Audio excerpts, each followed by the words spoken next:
Paano kapag yung taong gusto mong ipanalo, hinayaan kang matalo? Teka, paano nga ba?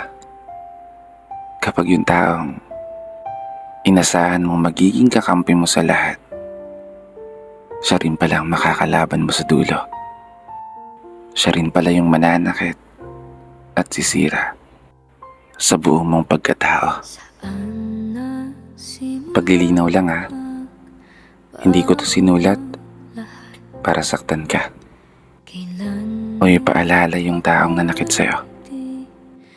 Sinulat ko to baka sakali lang na mapagaan ko yung nararamdaman mo. Kasi hindi biro ang maiwan. Hindi biro ang ipagpalit sa iba. Hindi biro ang umasa sa mga pangako na habang buhay magkasama kayong dalawa. Kasi paano nga ba kapag yung taong minamahal mo ay hindi ka na kayang mahalin pabalik?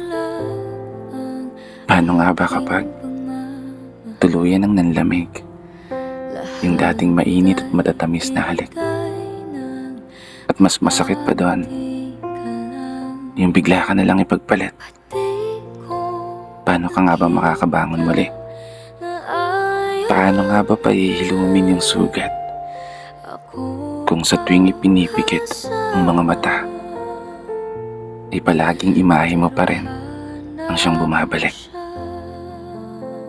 Oo, naiintindihan kita sa punto na mahirap naman talaga kalimutan agad yung taong minahal mo ng sobra. Mahirap naman talaga muling maging masaya kung nasanay ka na siya ang palagi mong kasama. Pero wala ka ng ibang magagawa kundi kailangan mong tanggapin ang lahat at maging matatag hanggang sa araw na humilom ang mga sugat at muling makausad na sa paglalakad ay wala ka ng lilingunin na alaala. Magiging okay ka rin balang araw. Makakaya mo rin yan. Mas mabuting gawin mo ngayon, mag-focus ka sa sarili mo at mas mahalin pa ang sarili mo. May dahilan ng lahat kung bakit nawala sa'yo. At yun ay marahil sadyang hindi pa para sa'yo.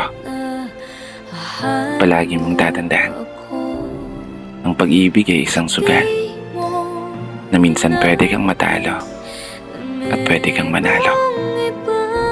Magtiwala ka lang sa kanyang mga plano dahil darating din ang araw, mangyayari din lahat higit pa sa mga hinihiling mo. Isang mahigpit na yakap,